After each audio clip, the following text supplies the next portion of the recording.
یہ بڑا مشہور قول ہے حضرت علی کا، اسے یاد رکھنا۔ آپ فرمایا کرتے تھے علم جو ہے وہ مال سے ہمیشہ بہتر ہے۔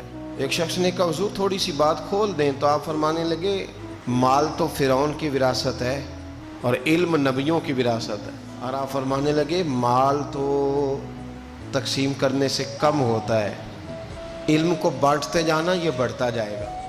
امام راضی نے لکھا ہے مولا علی کا قول۔ تو پھر حضرت علی المرتضیٰ شیر خدا رضی اللہ تعالیٰ عنہ فرمانے لگے مال تو دنیا میں پیچھے رہ جاتا ہے اور علم تو قبر میں بھی ساتھ جاتا ہے۔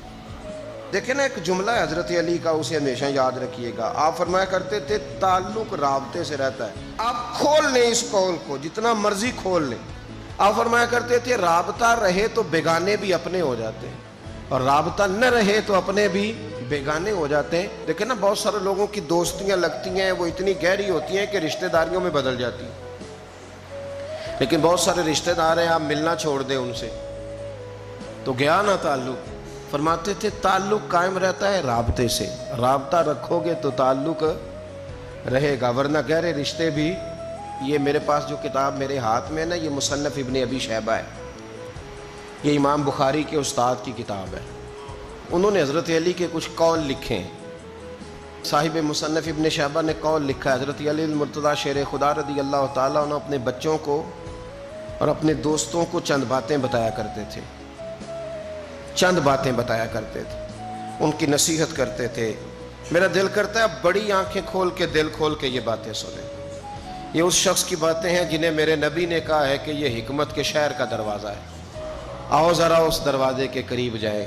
حضرت علی شیر خدا فرماتے تھے مجھے دو باتوں کا خوف ہے تم پر۔ اپنے دوستوں کو کہتے تھے جو ان سے پیار کر، اور یہ بھی یاد رکھیں مولا علی کی محبت ایمان ہے اور علی کا بغض نفاق ہے۔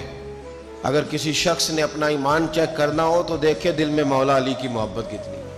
حضرت علی کی محبت ایمان ہے، تو سارے محبت کرنے والے ہیں، تو آپ نے اپنے محبت کرنے والوں سے کہا۔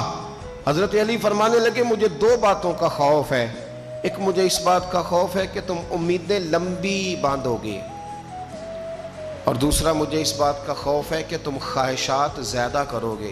فرمایا جو آدمی لمبی امیدیں باندھتا ہے وہ آخرت کو بھلا دیتا ہے۔ وہ بلڈنگ بناؤں گا، وہ مکان بناؤں گا، اتنے کروڑ کماؤں گا، فرمایا وہ آخرت کو بھلا دے گا، پھر وہ امیدیں پوری کرنے کے پیچھے لگ جائے گا۔ اور فرمایا جو آدمی خواہشات کے پیچھے لگتا ہے نا، ایک لمبی امیدیں نہ باندھنا، ایک خواہشات کے پیچھے نہ لگنا، فرمایا جو خواہشات کے پیچھے لگتا ہے پھر وہ حق کے رستے سے ہٹ جاتا ہے۔